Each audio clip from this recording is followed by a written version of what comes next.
Today, I'm going to tell you about the time that I went blind. Again. Because once was not enough.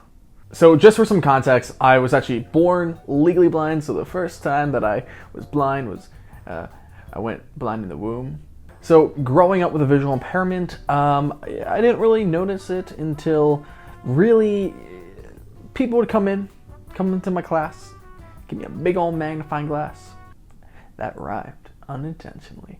And they'd sit down and they'd be like, "You can read with this." I'm like, "I can?" I still really couldn't read with it because, if you're visually impaired and your eyes are moving constantly like this, it's like having a visual dyslexia. I have nystagmus and it makes everything I see in vertigo. A visual dyslexia. Imagine seeing that. So, growing up as a kid, I knew that my eyes were maybe a little bit different. I didn't really think it was a big deal. Didn't really think it made me look cosmetically very much different. Up until, I want to say about 6th grade. I always knew my eyes moved or shook. I was always told, but I didn't know what that looked like, And come 6th grade, I was on the bus and I went to a public school and, 2,000 kids going to an elementary school. You're bound to have a couple ignorant kids who are insecure about themselves for one reason or another, and then they just gotta make themselves seem mightier. So they try to point out your flaws. Let me just sort of play back for you kind of what this kid said to me. So there I was, just kind of sitting on the bus, heading to school, and some kid was just like, hey you! Yeah, you! I'm like, "Oh, hey, what's up? How you doing? How's it going?" Your eyes bug me. I don't like them. How would you feel if I just bang you over the head with a golf club? I'll bring it to school tomorrow. Watch me. And I'm like, okay. And this was sort of the beginning of why I didn't want to be legally blind anymore. So that's when I start realizing, wow, are my eyes really that noticeable? That people can just tell that my eyes are different, I'm visually impaired. And so I'm like, great, okay, cool. So that started this whole spiral for a whole month of me getting depressed, and we'll skip over the dark stuff. After I was hospitalized for a self-harm reasons, I decided to tell my parents, hey, I don't like myself. I don't like to be like this. They looked into a surgery. We got an experimental surgery for nystagmus. Some months go by, and all of a sudden, I could start to see better. Things were changing. I could see from what was 250 to 2300. My vision started going to the acuity of 2090, 2080. And this was during middle school, so I took up basketball. It was great. I could see finally from the middle of the classroom. Teachers would have me try to read stuff on the board from the front row. I'm legally blind. Literally, it's just a blur. It's just nothing. There's nothing there. Suddenly, things were in reach of my eyes. Within the first 2 months of 9th grade here in the States, it's my first year of high school. I took up tennis during gym class, and we decided to have this tournament. And there was a 2-day tournament for tennis. First day, I was winning. I was winning every match. I was doing good. I was doing well. And then all of a sudden, the second day of the tournament, I woke up that morning and my vision was just blurrier than usual. And yeah, it's normal to wake up and your eyes are kind of blurry. Cool, but something seemed a little off, and it didn't go away. By the time I got to school, maybe I was tired, but I had plenty of rest. I don't know. And all of a sudden, I couldn't play. I couldn't see. I went back to the eye doctors, and they told me, we checked your vision acuity, and yes, you are back at what I was born with, 2200, 2300 vision acuity.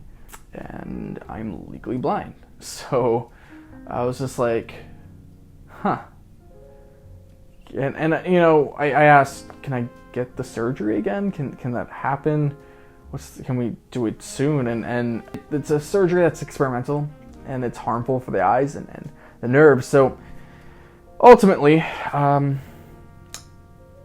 could have, but I also wanted to just think about really why am I doing this? And it came to realizing that I'm doing it only to please others. I realized I needed to sort of take this year to readjust, and I did that. I learned again what I needed. I started being more assertive. I told a public school that only ran on Windows, I need a Mac. I can't see any of these computers, and I forced them to bring them back into the classroom and on their network and use that, and suddenly like things started to change. I really started just being assertive and telling people what I need, getting the accessibility that I needed. Despite, being late in my education, I wasn't learning Braille or anything, but I started taking mobility and training, so mobility and orientation so that I could learn to navigate independently. Towards the end of the year of 9th grade, I came across that bully from 9th grade. He was completely separated from me during the time that I was sighted. So I never saw him really in middle school whatsoever, but 9th grade, all of a sudden towards the end, like the second semester, I got paired up in a science class with him. And I just came into class one day, I'm living my life legally blind again. He just comes up to me, he's wiggling his fingers to his eyes, like imitating nystagmus, and he's just like, Hey you, can you read this? How many fingers am I holding up? You don't know. That's where I stood up and I'm just like, look, kid, I don't know what your insecurities are. I don't know what's going on at home, but whatever it is, don't bring it here. All right? Yes, my eyes are different, but use your 20/20 sight and watch me. And here I am, following my dreams, doing what I love. And last time I heard, that kid is back at home, still living in the same hometown. Look, I'm not about comparing, not about trying to compare one success to another, but ultimately, I think you got to self-accept who you are and realize maybe you are the way that you are for a purpose. And I believe there's a greater purpose for why I needed to be legally blind. That might sound absurd, like I needed to be blind for a reason, but I think it's ultimately made me the person who I am. It's molded me to really try to understand others more and be more accepting and care for community that's not always heard.